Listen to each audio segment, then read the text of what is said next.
n'acceptera point d'image taillée, ni de représentation quelconque des choses qui sont en haut dans les cieux, qui sont en bas sur la terre, et qui sont dans les eaux plus bas que la terre. Tu ne te prosterneras point devant elles et tu ne les serviras point. Ne voit-on pas cependant les catholiques embrasser la croix? On ne doit pas se servir d'objets crucifix, eau bénite, chapelet, etc., dans le culte rendu à Dieu. L'être sur la croix rencontré au cimetière n'était qu'un démon. Le diable étant expert dans le mensonge, ses serviteurs ne peuvent qu'agir de la même manière. C'est ainsi que de nombreuses choses furent ajoutées à la sainte doctrine, comme l'eau bénite en l'an 400, la canonisation des saints en 995, le célibat obligatoire des prêtres en 1074, etc. Ce premier contact avec le quartier général terminé, nous avons regagné le couvent, et je rentrai à la maison, où j'en étais loin d'imaginer dans quelle nouvelle ornière je m'étais embourbé. Chaque nuit, je m'absentais pour aller au quartier général, dans le but d'apprendre à prier sur les tombeaux. Ces mêmes prières sont faites aussi par ceux qui dépouillent les tombes. Nos maîtres nous avaient conseillé de n'entrer en contact avec des morts, pour leur remettre certains cadeaux, qu'après les avoir roués de coups. Il y avait cependant des tombes qui ne dévoilaient pas leur contenu et qui ne répondaient pas à nos prières. Il s'agissait des tombes des véritables enfants de Dieu. Ceux qui répondaient à nos sollicitations étaient des démons qui attendaient la condamnation éternelle. Les esprits des enfants de Dieu ne séjournent pas dans les cimetières ou dans le séjour des morts. Suite à mes nombreuses visites, je pus comprendre certaines choses, en particulier la provenance véritable de l'eau bénite et de l'huile d'onction utilisée dans le catholicisme. L'huile d'onction n'est autre chose que de la graisse humaine. Après l'avoir désodorisée, on y ajoute un peu d'huile d'olive. Notre chef suprême était le pape du cimetière. Rien ne pouvait se faire avant son apparition et sa fameuse bénédiction. Il n'était différent en rien du pape du Vatican par ses habits et ses différents gestes. Parfois, je me demande s'il ne s'agissait pas de la même personne. À une période donnée de l'année, au printemps, je crois, ce pape bénissait une certaine quantité d'eau que l'on nous distribuait. Nous conservions une partie de cette eau jusqu'aux premières pluies. Nous recueillions alors les eaux des premières pluies pour la mélanger à celles que nous avions conservées, afin de réussir un bon mélange. Cette eau bénite était réservée aux grandes occasions. On la retrouve rarement dans les bénitiers. Je ne m'expliquais pas certaines choses, j'avais un corps différent lorsque j'étais au cimetière. Cet autre corps n'avait aucune déformation ni malformation quelconque. Mais lorsque je quittais le cimetière, je reprenais mon ancien corps rempli de maladies. Lorsque j'en fis la remarque à mes supérieurs, ces derniers me firent entendre que c'était là une preuve tangible de mon rétablissement physique certain. Tu ne tarderas pas à avoir ce corps nouveau dans le monde physique. Persévère pour que tu le vois s'accomplir. Je ne manquais pas de persévérance. J'étais tellement zélée que je reçus le titre de diaconesse, et, plus tard, celui de médium, ce qui correspond au niveau le plus élevé pour une femme. Parmi les gens que je fréquentais, il y avait des tenanciers de grands débits de boissons. Ils nous demandaient souvent la possibilité d'augmenter leur chiffre d'affaires. Nous leur remettions des esprits servants enfermés dans des bouteilles que nous remplissions d'eau bénite. Nous remettions ces bouteilles aux tenanciers, en ayant soin de leur dire de verser un peu de cette eau à l'entrée de leur débit de boisson, là où passent les clients. Une deuxième partie de l'eau devait être versée à l'intérieur, là où consomment les clients, et la dernière partie devait être versée dans les installations sanitaires, surtout dans les urinoirs. Les démons enfermés dans les bouteilles étaient ainsi libérés et affectés à 3 tâches différentes, selon l'endroit où ils avaient été lâchés. Ceux qui avaient été libérés dans les urinoirs avaient pour mission de transformer les urines en boissons consommables. Ainsi, le propriétaire ne devait plus acheter les boissons. C'était son avantage. Les esprits à l'intérieur du bar devaient introduire d'autres esprits dans les consommateurs. Ceux qui avaient été libérés devant la porte s'appelaient les trompettistes. Au moyen de leurs trompettes, ils attiraient ou appelaient les buveurs. Il doit être clair que le diable ne donne rien pour rien. Il se fait payer tout service rendu, aussi minime soit-il. En conservant ainsi leur stock de boissons intact avec le concours des démons dans les urinoirs, tous ces commerçants, en contrepartie, devaient nous remettre 500 000 âmes par semaine. Une fois que cette urine transformée était consommée, toutes sortes de démons pouvaient entrer dans le corps des clients. Satan n'a pas tellement besoin de notre corps physique. C'est de notre esprit qu'il veut s'emparer pour neutraliser notre volonté. Il se sert toutefois de ces démons pour occuper des corps humains, car ces démons ont grandement besoin de notre corps pour s'y manifester. Les impudiques attirent les esprits d'impudicité, et les menteurs les esprits de mensonge qui viennent habiter en eux. En tant que médium, j'avais le pouvoir de transmettre de la puissance à d'autres. Je pouvais apprendre aux nouveaux venus comment faire des invocations, ou leur montrer tout simplement comment aller au quartier général. Je pouvais réceptionner divers courriers et les expédier à différents points du globe. Je connaissais plusieurs secrets pour tuer des gens, chose que je ne fis jamais. J'étais même en mesure d'envoyer des esprits pour ensorceler tout un quartier. Malgré ma capacité d'accomplir toutes ces prouesses, une fois que j'étais en dehors du cimetière, je me retrouvais toujours malade et déformé physiquement. Après ces longues fréquentations du monde occulte, mon organisme accusa de sérieux signes de faiblesse. Sans que je m'en rende compte, le temps que m'avaient prédit les médecins pour que je meure était dépassé. Mais je me disais que ce n'était que partie remise. Une nuit, Jean, qui m'avait conseillé d'aller trouver les prêtres, me suivit à mon insu jusqu'au couvent. Il se calma lorsqu'il me vit franchir le portail du couvent et rebroussa chemin. De toute façon, s'il avait attendu, il ne nous aurait pas aperçus. Pour aller du couvent au quartier général, nous étions déjà invisibles. Mais ce calme fut de courte durée, et il commença à me poser des questions précises sur mes fréquentations nocturnes et l'état de ma santé. Je feignis l'indignation, et il se rétracta en me faisant ses excuses. Je résolus alors d'arrêter mes visites au cimetière, après en avoir parlé avec mes supérieurs. Je mis donc fin à ma fréquentation du cimetière et pris congé le plus simplement du monde de la magie secrète de l'Église catholique. Je rendis au prêtre tout ce qu'il m'avait remis. Si quelqu'un se tourne vers ceux qui évoquent les esprits et les devins, pour se prostituer après eux, je tournerai ma face contre cet homme, et je le retrancherai du milieu de mon peuple. Lévitique chapitre 20 verset 6. L'un des buts de mon témoignage est de faire connaître à tout le monde que Dieu est le seul responsable de la vie des hommes sur la terre. Après avoir abandonné la magie secrète de l'Église catholique, ma santé se détériora davantage. Outre les démons qui manifestaient leur présence au travers de mon corps, les esprits errants du cimetière profitèrent de mon retrait pour élire domicile en moi. Ceci ajouta une dimension infernale à mes maux. Je pouvais entendre leurs gémissements, leurs palabres et leurs plaintes interminables. Je n'avais plus aucun répit, ni le jour ni la nuit. Je souffrais tellement que j'en perdais la notion du temps. Quand venait la nuit, je désirais ardemment voir le jour paraître. La fraîcheur et le calme de la nuit, loin de me revigorer, amplifiaient les bruits que j'entendais, empêchant ainsi tout sommeil. Quand venait le jour, je désirais parvenir à la nuit, pour me soustraire aux tracasseries et aux ennuis incessants qui meublaient mes journées. Gloire et louange au Seigneur Jésus-Christ, en qui nous avons la paix et la tranquillité, même dans des temps difficiles. Lui qui nous a rachetés par son sang précieux qu'il a versé au mont Golgotha. Ce sang nous couvre et nous protège des atrocités du malin. Mais, en ce temps-là, je n'avais aucune connaissance de Jésus-Christ ni de l'œuvre rédemptrice accomplie à la croix pour mon salut. Personne ne m'avait encore parlé de lui. Partout où je passais, chacun défendait sa religion et les doctrines qui s'y rattachaient. Serait-ce ton cas, cher frère? Au lieu de présenter Christ, présentes-tu ton Église?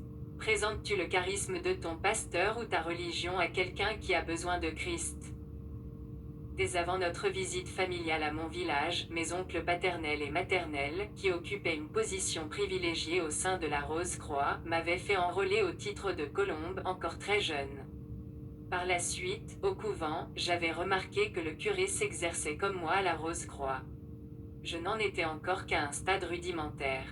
Après mon abandon de la magie secrète catholique, un cousin qui vivait en Europe, de passage à Lubumbashi, vint me rendre visite.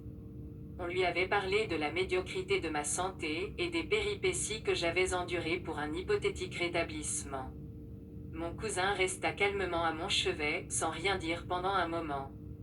Puis les larmes coulèrent de ses yeux, et il me dit, « Bien sûr, on m'a parlé de toi et de ta santé, qui n'était pas fameuse du tout.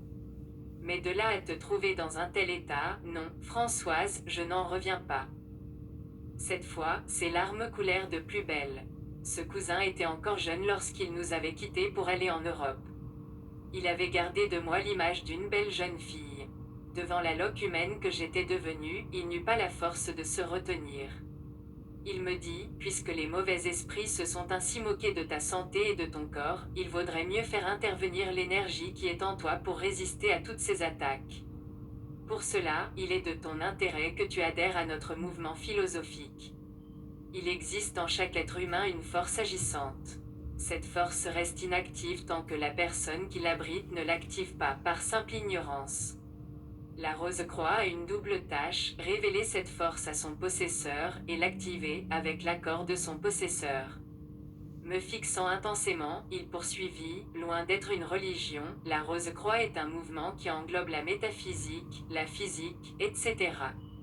Tu n'auras pas besoin d'un baptême pour y accéder. Je ne saurais vous relater toutes les étapes franchies au sein de la Rose-Croix, de peur de vous faire perdre votre temps. Je dirais néanmoins que je suis passé par le stade de néophyte, par le temple, et que j'ai parcouru la loge. Un rosicrucien avisé comprendra facilement ce que je veux dire. Je connaissais des prières qui pouvaient carboniser un arbre ou un être humain. Un jour, j'en ai fait l'expérience sur un chimpanzé domestiqué par un couple d'occidentaux sans enfants. La perte de cet animal leur causa un chagrin que je regrette encore aujourd'hui. Il y a des gens qui vivent des situations difficiles lorsqu'ils sont en compagnie de rosicruciens, car ces derniers les prennent pour des cobayes pour expérimenter leur pouvoir. J'avais atteint un niveau où il m'était possible d'entendre les voix des végétaux et celles des animaux. Bien que jouissant de ces facultés extrasensorielles, je n'étais pas libre du tout. Par exemple, je devais faire attention à ne pas écraser des fourmis en marchant. Je ne pouvais piétiner la pelouse de peur qu'elle ne me gronde. Je pouvais utiliser mon corps astral et sortir de mon corps physique. J'ai souvent utilisé ce moyen pour me rendre à certains endroits. Le dédoublement nécessite une grande concentration et beaucoup d'autres choses horribles. Pendant que l'esprit voyage, il est remplacé dans le corps par un démon. Malheureusement, à son retour, l'esprit de la personne peut s'évader, provoquant ainsi la folie. D'où le nombre croissant de fous chez les pratiquants de ces sciences occultes. Lors de son adhésion, le nouvel adepte est contraint d'expédier sa photo à la maison mère. Cette photo lui permet d'être identifié par ses nouveaux partenaires. En contrepartie, on accorde à l'adepte une pyramide. Cette pyramide ne peut être vue que par ceux qui ont atteint le niveau du temple et de la loge, les autres se servent de signes ou de petits autocollants. Il y a des insignes spécifiques à la Rose-Croix, bagues, chaînettes, etc. Les adeptes savent ainsi qu'ils sont en présence d'une sœur ou d'un frère. La Rose-Croix se vante d'avoir donné à l'humanité des papes, des savants, des pasteurs et des prêtres. Il s'agit bien en réalité d'une religion. Les rosicruciens sont religieux, puisqu'ils invoquent des démons, les grands maîtres et les impérators dans les sphères du cosmos.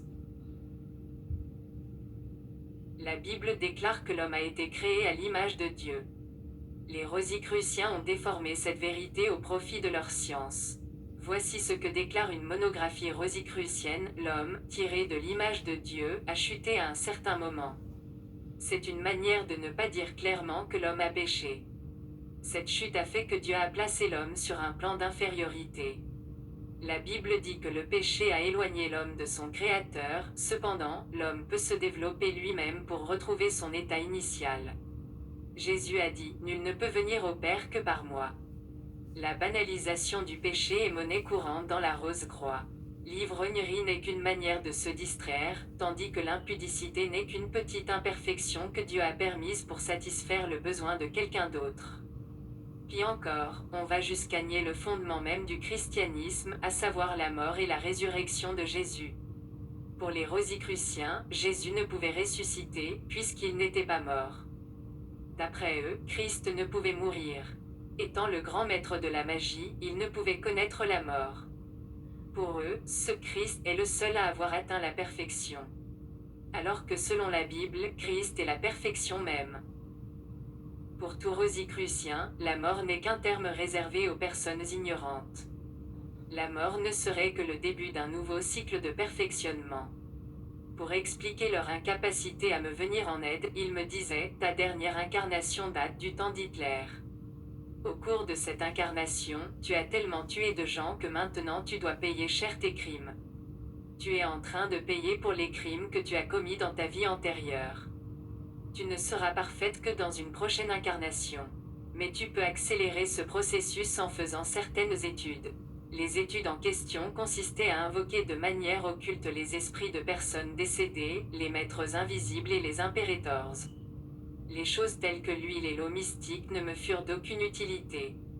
Méfiez-vous des maisons où la présence de miroirs ne se justifie pas, dans un bureau par exemple.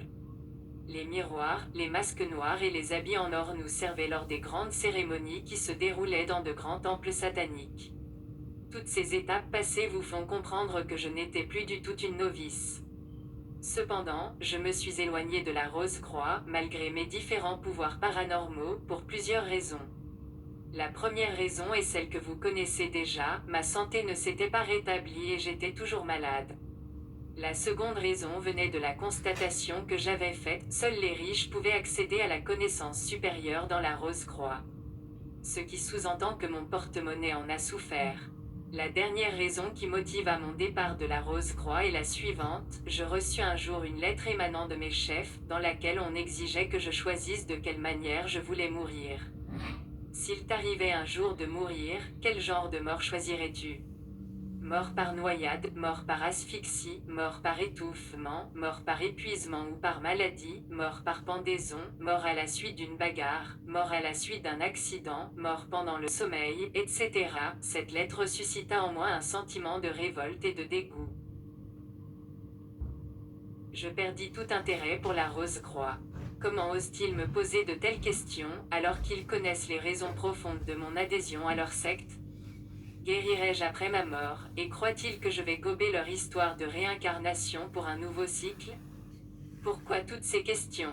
Veulent-ils donc m'éliminer physiquement ? Puisque je ne voulais pas mourir, il n'était donc pas question que je réponde à leurs lettres. Je tenais à la vie. Je voulais vivre afin d'aider les miens, vivre heureuse.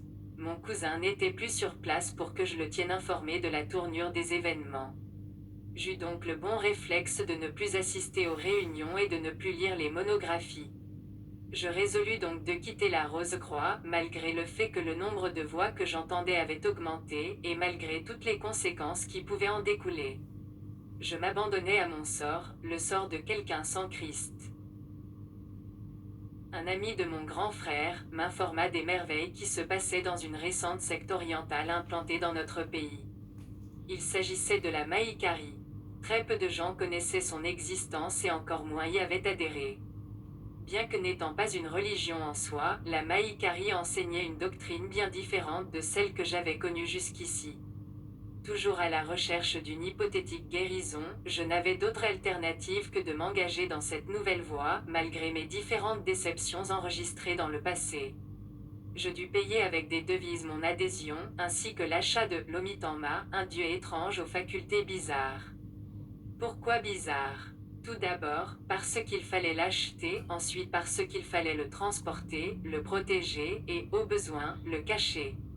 Ce dieu me fut présenté sous la forme d'un médaillon creux comportant un bout de papier représentant l'effigie d'une personne.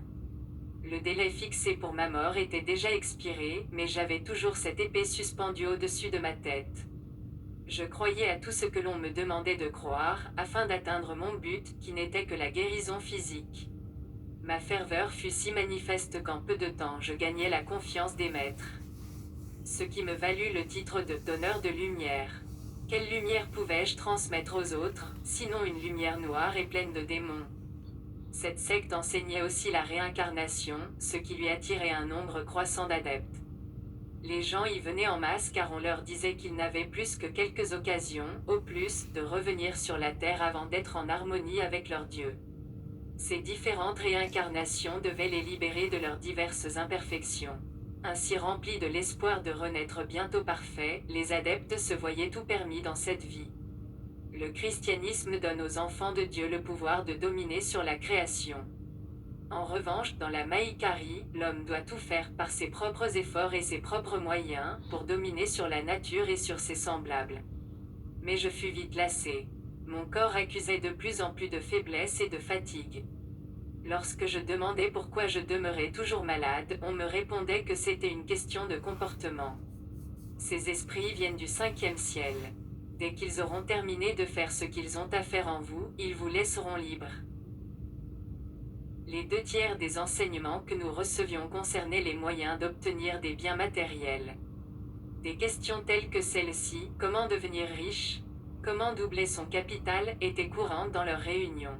En outre, je ne croyais pas à leur Dieu. Même un petit enfant aurait pu déceler la supercherie. Quel était ce Dieu qui, au lieu de nous secourir, de nous sauver, de nous guérir et de nous protéger, devait se laisser transporter ou dissimuler par nous, alors que c'était à nous de recevoir sa protection et son soutien? Je n'avais que faire de ce Dieu pour riche. Comment un pauvre aurait-il pu se payer les devises nécessaires pour acheter l'omitama? Oui, même un petit enfant aurait pu déceler le subterfuge. Mieux valait pour moi me résigner à mon sort et attendre calmement la mort, plutôt que faire souffrir mon âme inutilement.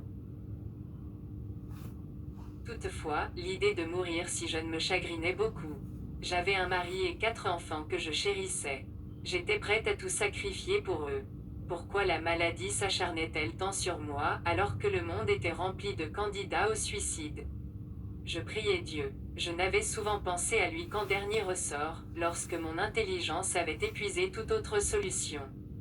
Ma foi a donc commencé quand j'ai constaté mon ignorance. Satan m'avait tellement avili que mes jambes et mes pieds avaient démesurément enflé, au point que je ne pouvais mettre aucune chaussure. Pour me chausser, je devais utiliser des cartons maintenus à l'aide de ficelles.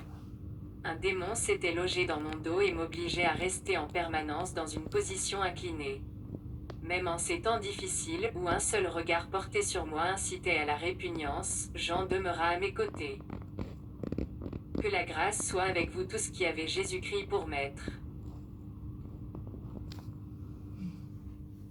Shalom tout le monde, voici la suite du témoignage de la sœur Françoise.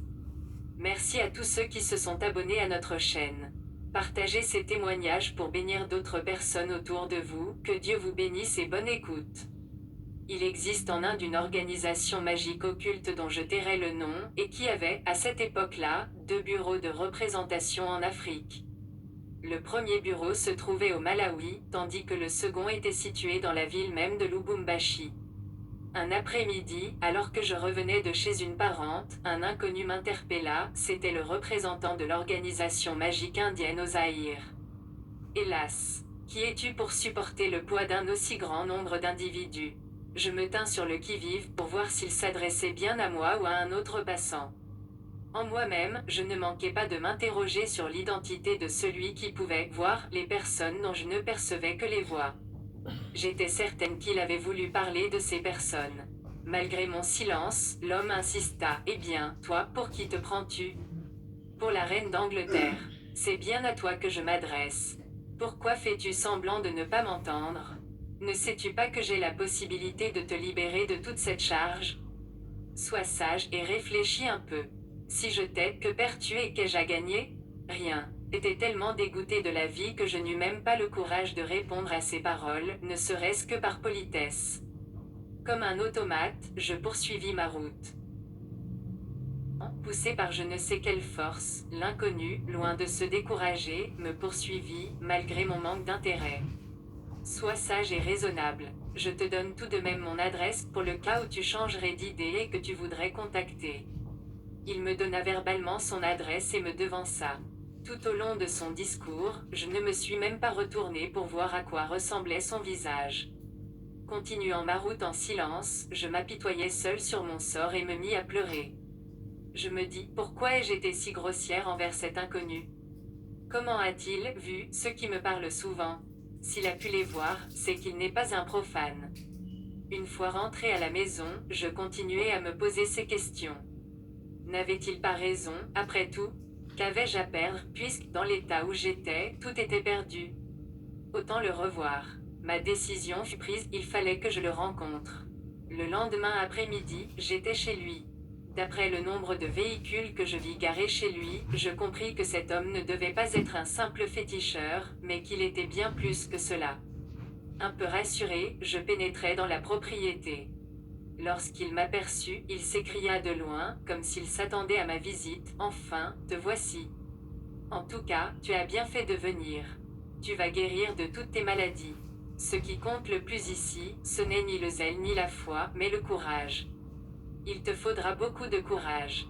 Je vais te soumettre à différents tests. Seuls les résultats diront si tu es apte ou pas. Un peu contrarié, à cause de toutes mes déceptions passées, je lui répondis durement, ce n'est pas la peine que je fasse vos tests. Je suis courageuse, je le sais.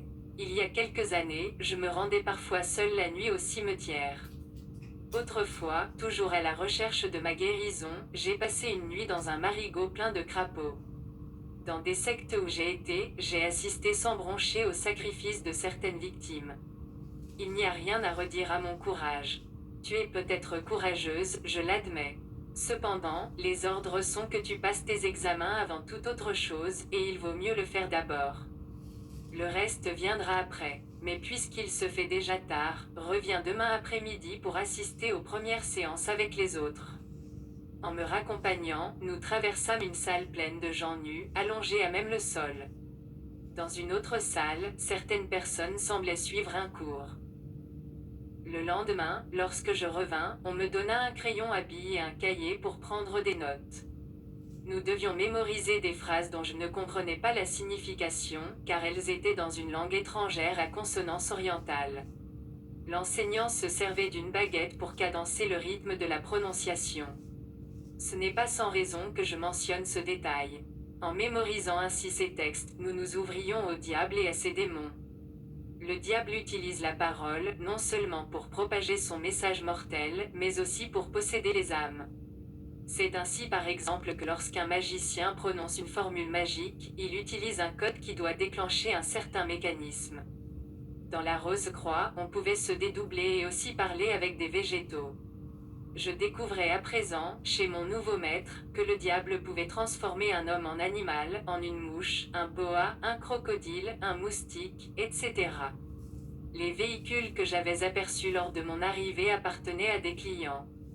Un jour, après un cours, mon maître me dit confidentiellement, « Chère madame, dans ce bas monde, il n'y a rien pour rien. Les personnes qui viennent nous consulter ne le font pas gratuitement. Ils doivent payer un certain prix, soit en espèces, soit en échange d'une vie humaine, soit encore en faisant certaines tâches. Pour toi, ne t'inquiète pas, car ton cas est un peu spécial. Tu ne dois rien payer, car c'est moi qui t'ai trouvé, et non l'inverse. Il y a des gens qui n'ont pas payé ce qu'ils nous doivent.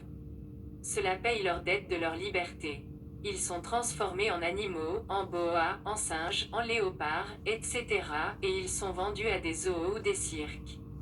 C'est très simple. Je les métamorphose en animaux et je bloque le processus de retour à leur forme humaine par des formules appropriées.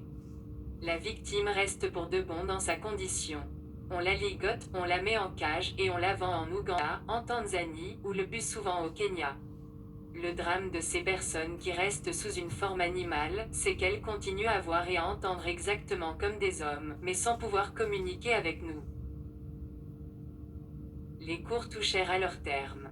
Vint ensuite le temps des expériences. Un après-midi, nous nous trouvions dans l'une des salles, spacieuse et non meublée. Tout le monde se coucha nu, face contre terre. Nous devions remuer nos 4 membres à la manière d'un nageur dans l'eau. Nous avions répété plusieurs fois ce même exercice, lorsque le maître entra dans la salle où nous nous trouvions, et nous donna l'ordre de fermer les yeux. Il menaça sévèrement tous ceux qui désobéiraient à ses ordres. Il nous ordonna ensuite de réciter certaines des phrases que nous avions apprises par cœur, en ayant bien soin de bien prononcer chaque mot, et d'aspirer une bouffée d'air après chaque phrase. Malgré l'interdiction du maître, ma curiosité me poussa à désobéir. Je voulais savoir à quoi servait toute cette mise en scène. Allongé sur le sol, au lieu de fermer les 2 yeux, je n'en fermais qu'un seul, et observais ce qui se passait au moyen de mon œil entrouvert. Sous mon œil médusé, je vis une métamorphose se produire. Mon voisin devint un monstre moitié serpent, moitié homme. Les pieds, les jambes et une partie du tronc s'étaient déjà transformés en la queue d'un serpent, tandis que la poitrine, les bras et la tête conservaient encore leur forme humaine. À la vue de cette scène, je perdis courage et je pris peur. Je voulus me sauver, fuir et partir au loin. Mais je me rappelais les imprécations du maître et les conséquences qui en découleraient. Aussi, je m'abstins et me concentrai sur l'exercice. Ceci me prit un peu de temps et me causa un léger retard. Je fus la dernière à me transformer en boa. Je sentais un affaiblissement total. Ouvrant les yeux pour voir ce qui m'arrivait, je découvris que tout mon corps avait pris la forme d'un serpent. Seule ma tête conservait encore une forme humaine. J'eus un second étourdissement et, à mon réveil, j'étais entièrement un serpent, un énorme boa. Au lieu de marcher, je rampais. À la place de paroles, sortaient de ma bouche des sifflements identiques à ceux d'un serpent. Toute la salle était remplie de boas. Seul le maître, debout, avait conservé sa forme humaine. J'entendais tout, et je voyais tout ce qui entrait dans mon champ visuel. Cependant, je ne pouvais pas m'exprimer. Une demi-heure plus tard, je ressentis comme un étourdissement. Lorsque je repris connaissance, je me retrouvais dans mon corps, avec mes maladies. J'avais pourtant été heureuse de constater que, sous forme d'un boa, je n'avais pas de difformité. Ce qui m'avait poussé à penser que j'étais guérie. Quelle ne fut pas ma déception lorsque, reprenant ma forme humaine, j'observais avec amertume qu'aucune guérison ne s'était produite. 3 semaines plus tard, j'étais capable de me métamorphoser en boa, en abeille, en moustique, en crocodile, en léopard, etc., sans le concours du maître. Cela m'amusait beaucoup. Je pouvais ainsi oublier mes malheurs. Lorsque je prenais la forme d'une abeille, par exemple, je pouvais revenir à la maison, voir et entendre tout ce qui s'y passait, mais sans pouvoir intervenir.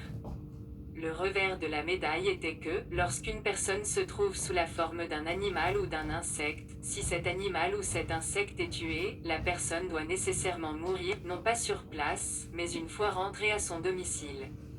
Jean me reprochait souvent mes absences injustifiées les après-midi. Il voulait que je lui donne des explications. Mais il m'était impossible de lui en donner. Le maître nous avait formellement interdit de dévoiler notre secret, même à notre conjoint. Mais Jean devenait de plus en plus soupçonneux. Un jour, il me suivit sans que je m'en aperçoive. Je ne l'aperçus qu'au dernier moment, et je n'avais plus aucun moyen de faire demi-tour ni de l'esquiver. J'entrai donc chez mon maître, et lui expliquai que mon mari était à mes trousses. En un temps record, je me transformai en boa. Le maître n'eut que le temps de cacher mes habits dans un tiroir, et j'en fis irruption dans la pièce. « Où est ma femme » demanda-t-il. « De quelle femme parles-tu, cher monsieur » lui rétorqua le maître. « Je parle bien de mon épouse, celle qui vient d'entrer dans cette salle. Je la suis depuis la maison. Elle n'a pu aller ailleurs. Je l'ai vue entrer ici, dans cette pièce. Mais regarde bien la pièce où nous nous trouvons. Il n'y en a qu'une. Cette fenêtre donne sur l'endroit par lequel tu es venu. Si ta femme est entrée ici, comme tu as l'audacieuse prétention de le dire, trouve-la donc. Sinon, présente-moi des excuses et dégage le plancher, car tu es en train de violer mon domicile. » J'étais bien présente, mais Jean ne le savait pas. Enroulé sur moi-même dans un coin, je suivais leur dialogue. À la fin, Jean s'exclama, découragé, « Ce n'est pas possible, mon Dieu, ce n'est pas possible. Je rêve ou quoi ? J'ai suivi Françoise depuis la maison, jusque dans cette pièce. Où est donc passée ma chère épouse ? Je ne vois qu'un boa et toi ici. Mais où est donc passée ma femme ? Es-tu malade ou quoi ? Ai-je affaire à un fou ? Je te dis de t'en aller, ou je vais porter plainte contre vous. » Jean n'était pas d'un tempérament compliqué. Il s'excusa et s'en alla. J'eus un pincement de cœur en voyant le désarroi de mon mari. Après son départ, je repris la forme humaine et le suivis à la maison. Je le trouvais morose, l'air mélancolique. Il ne me posa aucune question, mais sa façon de me regarder en disait long. Avait-il des soupçons, ou avait-il simplement compris que sa chère Françoise n'était autre que ce boa dans le coin de la pièce ? De peur de perdre mon mari, je décidai d'abandonner la magie indienne. Que deviendrais-je s'il m'arrivait de le perdre ? À quoi ressemblerait ma vie ? Une fois ma décision prise, j'allais trouver le maître et lui dis ceci, « Cher maître, voici plusieurs mois que je fréquente ces lieux, sans que cela change quoi que ce soit à mon état actuel. Depuis qu'il m'a suivi ici, mon mari ne m'adresse plus la parole comme avant. J'en souffre beaucoup. Parfois, il me regarde d'une drôle de façon. Dis-moi, maître, ce qui me reste à faire pour que je le fasse. » Il me considéra pendant un moment avant de me demander qui pourrait s'inquiéter le plus en cas d'une absence prolongée de ta part. Cela dépend de la durée de mon absence. 3 jours au plus. C'est à mon mari que j'aurai le plus de comptes à rendre. Où comptes-tu m'emmener? Aurais-tu l'intention de me vendre au Kenya? Mais non, ne sois pas idiote à ce point. Et puis, tu oublies, je pense, nos consignes. Tes questions ne dissimulent-elles pas ta peur? Pourtant, tu sais fort bien que le courage nous est recommandé, rappelle-toi bien. Apporte-moi les restes des aliments de ton mari, ainsi qu'un peu de la poussière de son talon droit. C'est pour le neutraliser pendant 2 ou 3 jours. Le lendemain, je lui apportai ce qu'il avait exigé. Il introduisit ce que je lui avais apporté dans une bouteille aux 3/4 remplie d'une substance. Avant de refermer la bouteille, il prononça par 3 fois le nom de mon mari, puis il agita fortement la bouteille. Ainsi, personne ne sera en mesure de t'inquiéter pendant 2 à 3 jours. Le maître mit de l'ordre dans les affaires en cours et confia la direction de sa maison à l'un de ses adjoints. Peu après, nous nous rendîmes dans la forêt, loin de toute habitation. Après avoir parcouru plusieurs kilomètres à pied, nous étions exténués. Il y avait dans les parages un nganda, sorte de camping où les chasseurs peuvent se reposer. Après m'avoir déshabillé, le maître me fit revêtir un vêtement de raffia et de feuilles d'arbre. Nous restâmes là 2 jours sans prendre aucune nourriture. Le 3e jour, il me coloria d'une peinture à base de chaux, de différentes couleurs, à la manière des prêtresses spirites consultées pour la divination, et qui exécutent leur rite en invoquant des esprits sataniques. Un peu affaiblis, nous nous traînâmes jusqu'à la rivière qui coulait dans les parages. Il y avait une pirogue flottant sur l'eau et retenue à la berge au moyen d'une corde. Il délia la corde et nous prîmes place à bord. Nous suivîmes le courant d'eau et atteignîmes un endroit où le courant était très fort et l'eau très profonde. À mon grand étonnement, le maître arrêta la pirogue à cet endroit précis et m'invita à plonger. Voici le moment où tu dois faire preuve de ton courage. Jette-toi à l'eau. Pardon, je te dis de te jeter à l'eau. Bien qu'à jeun et affaibli, j'avais tout de même gardé assez de lucidité pour détecter le danger. Jette-toi à l'eau le premier et j'irai ensuite. Nous avons été ensemble jusqu'à présent, comment peux-tu imaginer que tu vas te débarrasser aussi facilement de moi? Trêve de bavardage. Nous avons atteint un point de non-retour. L'heure n'est pas aux vaines discussions. Plonge, je te l'ordonne. Le temps passe et tu es attendu. Mais c'est un suicide, je ne sais pas nager.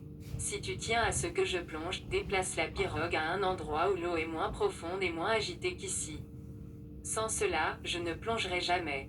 Ou alors, plonge le premier et je te suis. Tu ne sais pas de quoi tu parles, petite fille. Au point où nous en sommes, il nous est pratiquement impossible de faire marche arrière. Si j'accepte ta proposition, ce serait pour moi signer notre arrêt de mort. Nous sommes attendus. Tu ne le sais peut-être pas, mais tu es en train de gâcher toutes tes chances de guérison. Ma guérison se trouve-t-elle dans l'eau? Non, je ne veux pas. Se voyant dans l'impossibilité de me convaincre, le maître eut recours à une ruse. Il fixa un point derrière moi et resta calme, comme s'il voulait attirer mon attention sur quelque chose. Je relâchai aussitôt ma méfiance pour observer ce qui se passait. Profitant de ces quelques secondes, le maître me précipita dans la rivière. Le contact de l'eau sur mon corps me fit un choc, mais, en dehors de cela, je ne ressentis plus rien. Je fus tout de même surprise de constater que mon corps ne se mouillait pas et que je pouvais respirer tout à fait librement. La peur de la mort par noyade fit place à un grand étonnement. L'unique sensation bizarre que j'éprouvais ressemblait à ce que l'on ressent dans un avion qui traverse une zone de trou d'air. Cela dura quelque temps. Mes yeux étaient grands ouverts, mais je me trouvais dans une obscurité complète. Puis je perdis connaissance. Lorsque je revins à moi, il me semblait que l'on me palpait, comme si l'on me réanimait. Lorsque j'eus recouvré tous mes sens, on me déplaça de l'endroit où je me trouvais, et je me trouvais dans une salle très propre, où il faisait grand jour. La population de ce lieu était en grande partie constituée de femmes. J'étais